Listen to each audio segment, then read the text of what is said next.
부활 후 세 번째 주일 하나님 말씀은 사도행전 8장 14절부터 17절까지입니다. 함께 봉독하시겠습니다. 사도행전 8장 14절부터 17절까지 봉독합니다. 시작.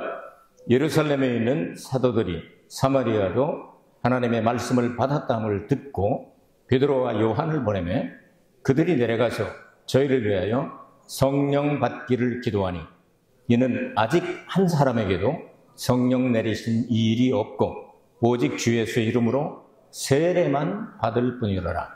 이에 두 사도가 저희에게 안수함에 성령을 받는지라. 시몬이 사도들 고까지 읽을까요? 다음에 이야기하겠습니다. 안수 기도의 능력에 대해서 오늘은 여러분들에게 하나님의 말씀을 전가하도록 하겠습니다.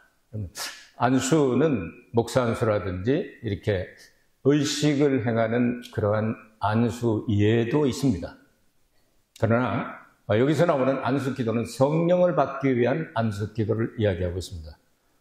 여러분 오늘 성경 말씀을 1절부터 읽으면 대박해가 일어났고 그리고 7명의 안수를 받은 분들이 계십니다. 그래서 우리 한국에서는 안수집사라고 하는데 성경에는 없는 단어입니다. 사도행전에 7 집사라고 빌립 집사라고 써 있는데 본문에는 집사라는 말이 아니고 전도자라는 말입니다. 일본 성경은 그래서 전도자라고 되어 있습니다. 한국어 성경에만 집사를 쏙 집어넣어가지고 안수집사라고 하는데 7명이 안수를 받고 교회를 이제 사도들을 돕는 일들을 하게 되는데 그 중에 두 사람이 특별히 스데반은 전도하다가 순교를 당하고 이제 빌립은 전도하러 보통 유대인들이 내려가지 않는 사마리아로 내려가서 전도를 했습니다. 이 전도에 대폭발이 일어나게 되는데 그들이 하나님의 말씀을 받아들이고 물로 세례를 받게 되며 안전병이가 일어나고 중풍병자가 낫고 귀신이 떠나가고 이런 기사와 이적들이 엄청나게 일어났습니다. 이 소식이 목요일 예루살렘에 전달이 됐습니다. 아니 사마리아 사람들도 하나님의 말씀을 받았단 말이야. 우리 파견단을 보내야 되겠다 해서 사도 중에 제일 앞장선 베드로와 그리고 늘 함께하던 요한을 대표로 파송을 하게 됩니다. 거기 가서 일어났던 일들이 바로 안수기도, 성령 받기 위해서 기도하고 안수기도했던 그 내용들을 여러분이 잠시 설명을 하도록 하겠습니다.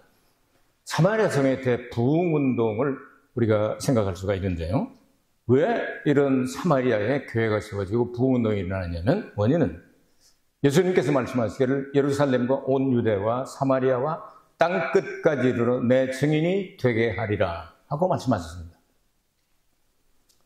그 말씀 받고 있었는데 예루살렘 교회는 우리는 모여서 3,000명이야 우리 교회가 5,120명이 돼서 엄청나잖아. 이런 엄청난 일이 있어. 전부 다 그냥 예루살렘 교회에 모여서 그냥 하나님께 예배하고 이런 일로 이렇게 즐거워하고 있었습니다. 근데 하나님은 예수님 말씀하신 대로 예루살렘에만 있지 말고 이제는 유다와 사마리아와 땅끝으로 가게 하겠다고 말씀하셨어요. 그 방법 중에 하나가 핍박이라고는 몽둥이를 치게 됩니다. 여러분 불 끈다고 몽둥이로 때리면 꺼지기도 하지만 순교도 당하지만 이제 톡톡 튀어가지고 가는 데마다 작은 불꽃이 큰 불을 산불이 나기도 하고 그렇게 될 수가 있지 않습니까? 이런 역사가 일어나서 갈릴리 지역이라든지 온 유대와 그리고 사마리아 이런 곳에 막 교회들이 우후죽순처럼 막 생겨나기 시작했습니다. 근데 빌립이 하나님의 전도자로 부름을 받고 그가 내려가서 복음을 전하기 시작합니다.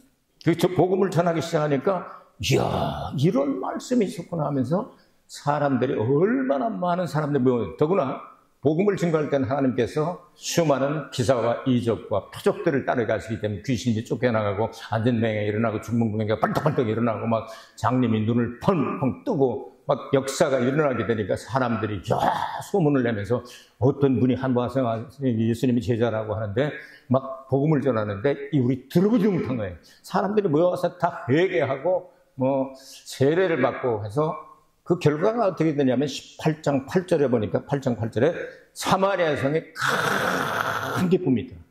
그러니까 마을 전체가, 이 성 전체가, 그러니까 시 전체가 예수 그리스도의 복음을 받아들인 결과가 큰 기쁨이 일어났다. 그 소문이 예루살렘까지 오게 되었다 그 말이죠. 그래서 예루살렘에 이제 베드로와 요한이 사마리아로 파송을 받게 됩니다. 파견을 가서 조사하게 되죠. 8장 14절, 오늘 14절 본문의 첫 절이죠. 그들도 하나님의 말씀을 받았다.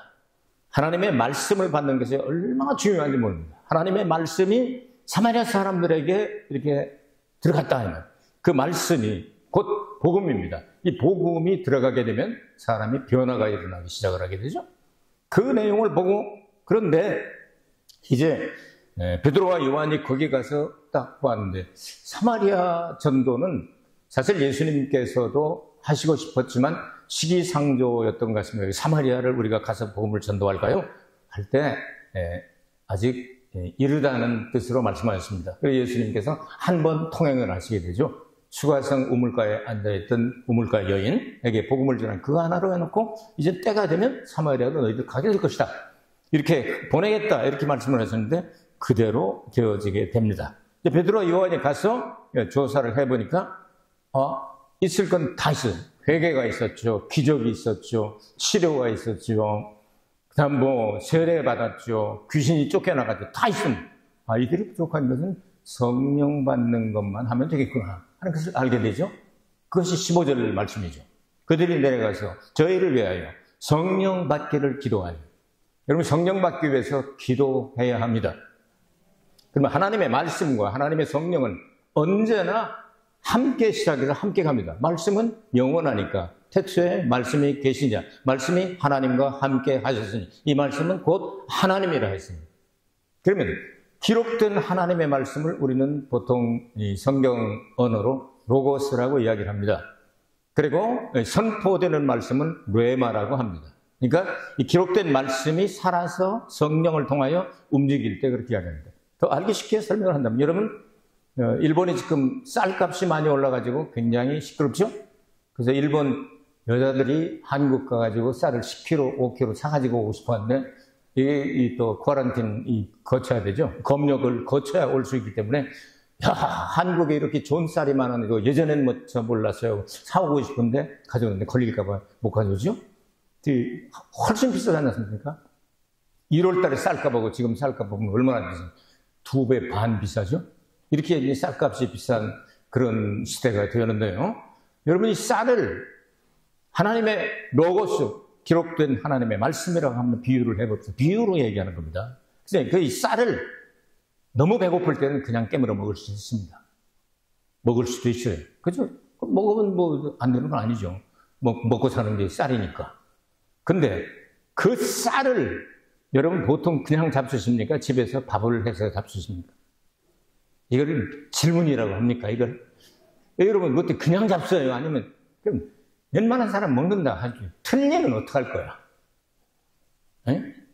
이빨 다 빠진 사람은 뭘 늦게 물어 먹을 거야? 안 되죠. 아주 적당하게 자기 원하는 취미대로 꼬두밥처럼 아주 단단하게 하는 사람도 좋고, 어떤 사람은 질컥하게 주는 사람. 근데 밥을 하잖아요. 밥을 할 때는 반드시 불을 통과합니다. 통과해서 이 밥으로 만들어 먹을 때 같은 재료입니다. 쌀이 변하여 밥이 된 겁니다. 하나님의 기록된 말씀이 하나님의 성령의 불로 하나님의 역사로 말미암아 우리 속에 양식이 될 때는 밥처럼 만들어진다고 말이죠. 그때 이것을 레마라고 이야기를 합니다. 아시겠습니까? 알아듣기 쉽죠? 맨날 먹는 거 가지고 얘기하니까. 그렇죠? 그래서 이렇게 해가지고 이 사람들이 지금 쌀만 갖고 있구나. 모든 기사와 이적들이 쌀만 가지고 일어나는 하나님 말씀 그대로 이루어지게 되니까.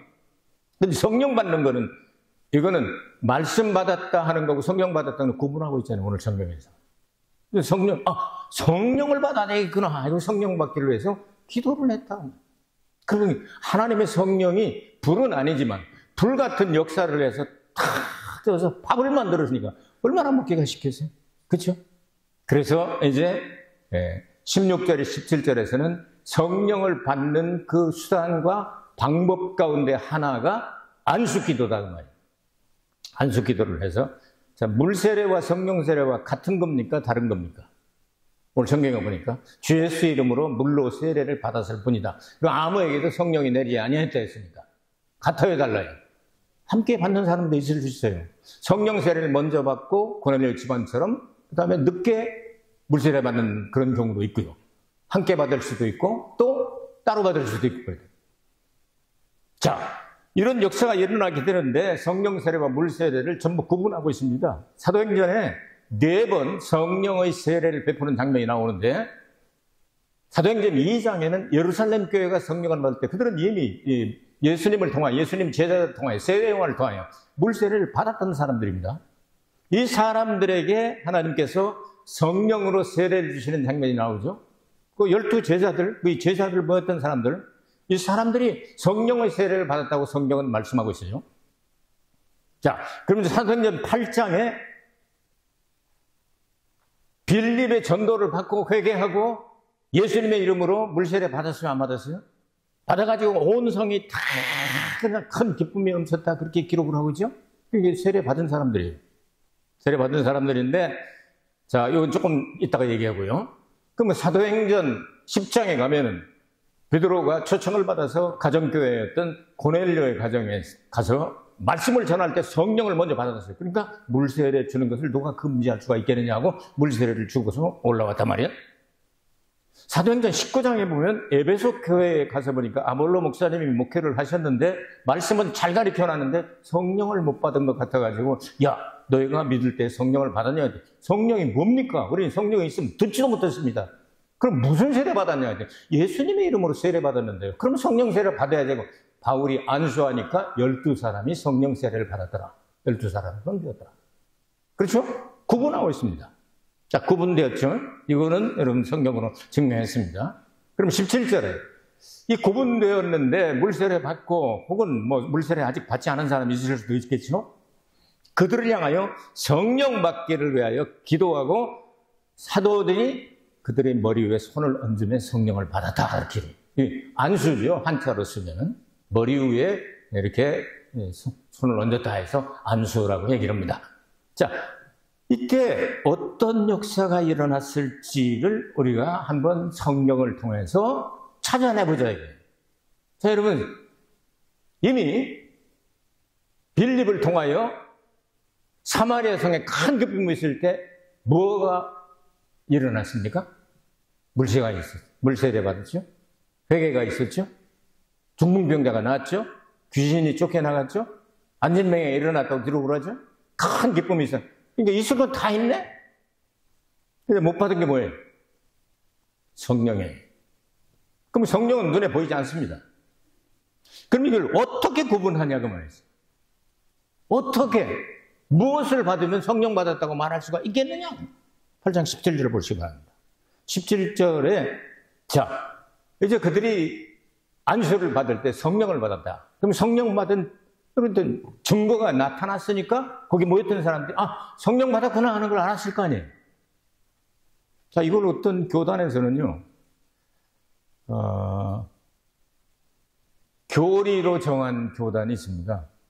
미국에 가면 어셈블리 오브 갓, 한국에서는 보통 순복음을 알려지는데요. 저도 거기 대학교를 졸업했습니다. 또 처치 오브 갓도 공부를 했고, 또 침례교회도 공부를 했고, 장로교 교리는 성경을 5만 번을 읽으신 분에게 성경 공부를 배웠습니다. 근데 제가 구분이 다 어느 정도 된다고 말해요. 저는 어려서부터 감리교에서 자랐습니다. 어머님이 우리 동네 교회를 세우시고 시작을 했기 때문에 감리교를 잘합니다. 근데 감리교, 성결교는 감리교하고 같은 거니까, 네. 그럼 침례교, 장로교, 뭐, 하나님의 성회, 하나님이 그 미국에서는 처치 오브 갓이라고 하는데, 그러면 고루고루 공부를 하다 보니까 비교가 되잖아요. 대부분 안다면. 근데 하나님의 성회에서는 어떻게 말하냐면, 목사 안수를 받으려면 반드시 이게 통과를 해야 되는데, 성령을 받은 유일한 외적으로 나타난 증거는 방언이다 해놓고, 거기다가 동그라미를 안 치면은 목사 안수 못 받아요. 그리고 한 5년마다 한 번씩 이거 변함이 없느냐? 이 내용을 너 지금도 믿고 있느냐? 그래서 요즘은 안 믿는데요 하면은 목사 잘립니다. 그러니까 다른 교단을 생각할 때는 성경에 어디에 그런 기록이 있느냐 따지는 거예요. 그게 문제가 될 수가 있는 거죠. 저도 이것 때문에 그래서 오랜 동안 연구를 하다가 이렇게 정리를 해봤습니다. 분명히 빌립보에는 성령을 받은 어떤 증거가 나타났는데 뭔지 몰라요. 근데 기적도 아니고 이사도 아니고 표적도 아니고 귀신 쫓겨나는 것도 아니고 병 낫는 것도 아니고 세례받는 것도 아니고 회개하는 것도 아니고 분명하죠. 성경적입니다. 그럼 뭔가 소리가 났을 가능성이 있다. 왜냐? 사도행전 2장과 사도행전 10장과 사도행전 19장에는 공통적으로 나온 것이 뭐냐면 방언을 하거나 예언을 하거나 하나님을 높이는 방언 찬송이나 이런 소리가 난 것을 기록을 하고 있습니다. 그럼 사도행전 8장에는 그게 기록이 없다 이 말이에요. 그럼 기록이 없으니까 그러면 거기는 안 남았어. 이렇게도 못하죠. 기록이 없으니까 안 했어는 못하죠. 분명히 거기에 모여있는 사람들이 생각할 때 성령을 이렇게 받는구나 하는 걸 알았기 때문에 성령을 받는지라 하고 기록을 했다. 그러니까 사람들이 방언이 유일하게 성령을 받는 표적이다 그렇게 얘기하면 공격을 받을 수 있잖아요.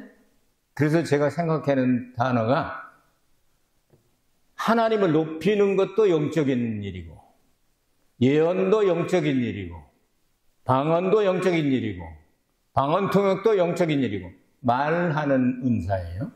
그렇죠? 성령의 은사 가운데 말하는 은사가 있는데 그 중에 하나니까 그거를 한꺼번에 휘구르며 때 영언이라고 한번 해보자. 방언이라고 하지 말하지 말고 영언이라. 그들이 성령의 충만함을 받고 성령의 세례를 받고 외적으로 어떤 역사가 나타나는데 영적인 언어가 나타나는 틀림없다면 성경적으로 바랍니다. 성령 받은 곳곳마다 반드시 영어로 말하는 어떤 은사가 나타났기 때문에 부정할 수 없겠죠?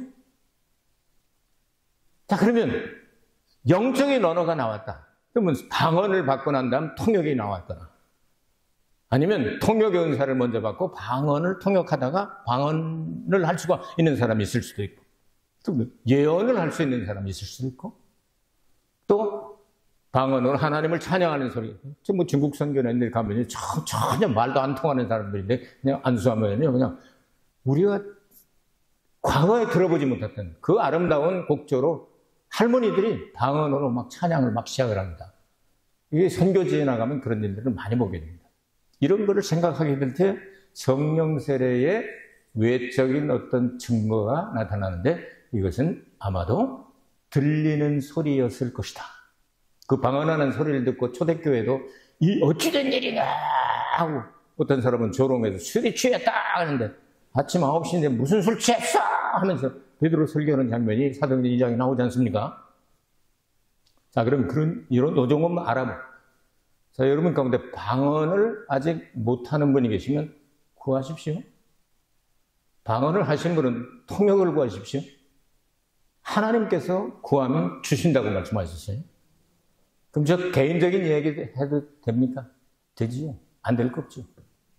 저는 기독교 가정에서 태어났습니다. 여러분 조금 아시겠지만 우리 어머님이 우리 동네에 있는 교회를 개척하시기 전에 교회를 세우시게 되는데 그 교회가 될 때까지 우리 동네에서 좀 2km 정도 걸어가는 면 사무소, 면당이죠. 거기로 이제 교회를 우리가 다니다가 우리 동네는 기도처라고 여러분 들어보셨어요? 기도하면서 수요일하고 이런 날은 거길 못 가면 거기 모여서 기도하고 성경 읽고 그냥 뭐 가르치는 사람 없으니까 그냥 열심히 기도하다 헤어지는 기도처가 있었어요. 성경에도 나오죠? 바울은 가는 곳마다 기도처가 있는가 해서 찾지 않습니까? 그 기도처에 가끔, 감리교회에 살았다고 말씀을 드렸죠? 60년대, 70년대는 부흥운동을 대부분 감리교 중심으로 많이 일어났습니다. 장로교도 조금 있기는 했지만 유명한 제가 어렸을 때 배웠던 박재봉 목사님, 이성복 목사님, 감리교 성결교죠. 이런 분들, 그리고 감리교회 유명한 이 성령운동을 하시는 목사님들이 많이 계셨어요. 시골이고 조그만 기도처 그러니까 집회를 유명한 사람들은 못 오잖아요. 그런데도 이 감리교회에서 성령운동을 하시는 어떤 분이 오셨어요. 이상빈 목사님이라고 기억이 드는데요.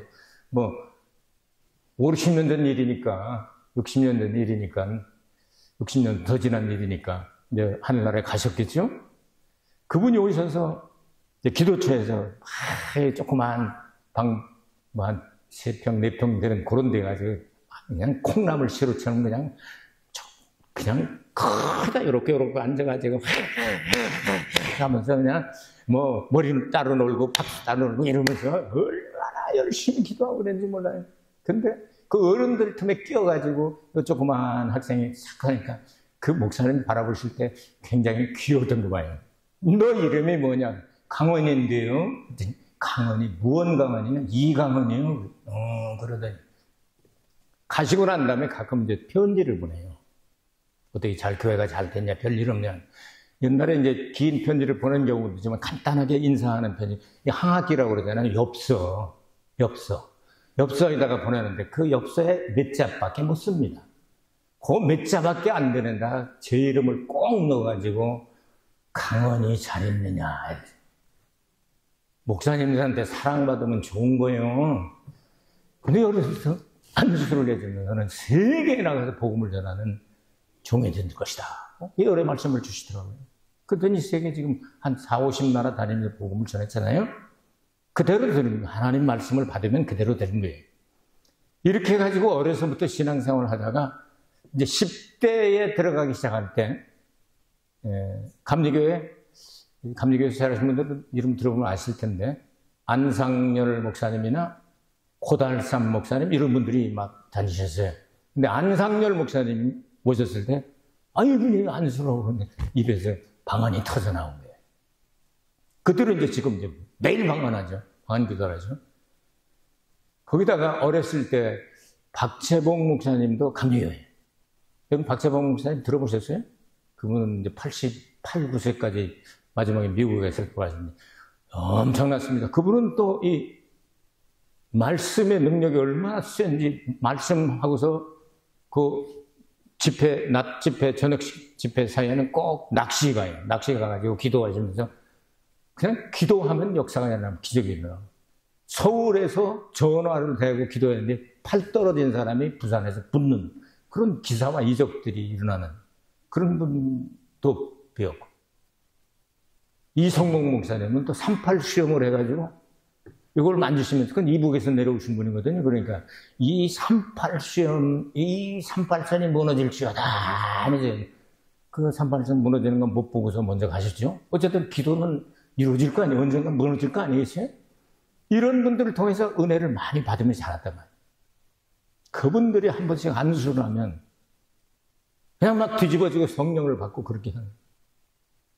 그냥 여러분 이 안수 기도할 때 제일 먼저 여러분 자신을 위해서 기도하시기 바랍니다. 우리는 유니카 선생님하고 이렇게 서로 아프면 서로 막 안수해 주고요. 저도 어디 아픈 데 있으면 그냥 막 여기 담석증이 하나 들어있잖아요.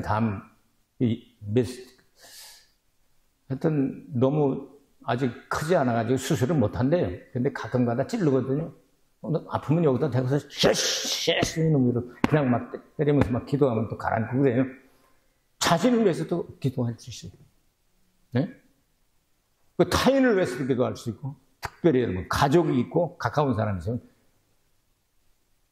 하여튼 붙잡혔다 하면 손 얹어주면 나으리라 했으니까, 그 기도를 해주시기 바랍니다. 복을 해주면서 그렇게 해야죠. 애들 욕하고 그러지 마세요. 가정의 달이잖아요. 애들한테 그냥 보는 대로 그냥 너는 잘 될 거야. 예수님 잘 믿을 거야 하면서 자꾸 성령으로 충만해서 예수님 신복감처럼 성령의 기름이 떨어지지 않도록 계속해서 안수해주고 기도해주라. 이런 역사를 하게 될 때 여러분 하나님 앞에 헌신하게 되죠. 부족하지만 저희 가정에 3남매 주셨잖아요. 우리 집안이나 이 유리카 목사 집안에는 목사들이 너무 많아가지고 수십 명이 되기 때문에 다 말할 수가 없습니다. 우리 가정 3명이 다 헌신자가 됐잖아요. 그 우리가 뭐 다른 거 돈이 많아서 좋은 학교도 보내주고 다들 그저 선교사 자녀들은 전부 다 행하시 그루메나 이런 데 해가지고서 영어 가리키고 하는 데로 다 보내줘서 그 돈이 많이 드니까 우리는 다 그냥 여기 공립학교, 여기 동네 학교 다 보냈어요. 근데 하나님께서 은혜를 베풀어서 다 세계적으로 참 쓰임받는 하나님의 종들이 됐잖아요. 이게 어려서부터 매일 이 부분을 기도해 줬어요. 너는 하나님으로부터 선택받은 거야. 내가 너희들에게 돈은 못 물려줘도 하나님의 성령의 은사가 임하게 하시고 하나님의 역사가 일어나게 하시고 들어두는 거예요. 하나님께서. 언제 이루어질지 몰라도 하나님께 부르짖어 기도하면 주께서 응답을 주시게 해주는 거예요. 다니엘을 낳고 나서 제 아내 목사가 손을 얹고 기도를 하는데 하나님께서 방언을 주시고 통역을 하니 이 아이는 성장해서 찬양으로 하나님께 온 세계의 영광을 돌리게 될 것이다. 이런 말씀이 나옵니다. 태어나서부터 소리가 안 나왔습니다. 몇 달 동안은 소리가 안 나왔어요. 그리고 나중에 입이 열려가지고 소리가 조금 나오는데 혓바닥이 짧고 이 소리가 이상한 소리가 나와가지고 사무엘을 뭐 다 먹어요. 근데 지금 목청이 탁 튀었지. 큰 교회에서 대예배 때 찬양인도 하잖아요. 세계 모든 인터넷으로 영광을 돌리잖아요. 기도해 주세요, 자녀들이. 안수 기도가 그만큼 힘이 있는 거예요. 이거 그냥 선이라고 생각하지만 성령 받은 사람이 내가 손을 얹고 기도할 때 주님의 은혜와 능력이 같이 전달되는 거예요. 놀라운 역사가 일어나는 거예요. 그냥 내버려 두면요, 애들이 그냥 가버립니다. 잘못 클 수도 있어요. 그래서 손을 얹고 기도하면서 하나님이여 돌아오게 해주시옵소서. 자꾸 그렇게 하면 좋은 열매가 많습니다. 빌립 집사님이 그렇게 했던 것 같아요. 딸이 4명인가 있었는데 4명이 다 예언의 은사를 받아가지고 시집도 안 가는데 처녀로 예언한 자가 되었더라. 성경에 들어보라잖아요. 사도행전 21장인가요? 여러분 가족 영원히 헤어져 살 거예요? 함께 갑시다 해야 될 거 아니에요? 좋은 나라, 하나님의 나라. 여러분 정말 사모하는 나라 아니에요? 같이 가야 되지 않겠어요? 영원히 헤어지면 그거 안 된단 말이에요. 안수기도에는 이런 능력이 있습니다. 성령 받기 위해서 특별히 기도해 주시기를 바랍니다. 애들 학교 갈 때 등짝에 딱 때리고 예수피 성령께서 불담이 되어주시고 하나님 지켜주실 줄 믿습니다. 간단하게 기도해도 하나님의 기사와 능력이 전달되는 거예요. 안수기도에는 이만큼 능력이 있습니다. 그래서 베드로와 요한이 내려가서 안수할 때 성령을 받아들라. 바울이 안수할 때 그들이 성령을 받아들라. 그래서 성경은 기록을 하고 있는 거예요. 여러분 손은 그냥 손이 아닙니다. 주님이 함께 하시는 손입니다. 그 손을 함부로 사용하지 말고 축복해주고 안수해주고 복음 전하고 나눠주고 꾸어주는 복된 손이 되기를 주의 이름으로 축복합니다. 은혜로우신 아버지 하나님 감사를 드립니다. 우리 부족하지만 예수 그리스도 안에서 구원받았으니 이젠 성령을 충만히 받아서 성령의 은사도 나타나고 열매도 나타나고 성령에 충만하여 기름 준비된 슬기로운 5처녀처럼 끝까지 쓰임받고 예수님의 신부가 되게 하여 주옵소서. 예수 그리스도 이름 받들어 기도하옵나이다. 아멘.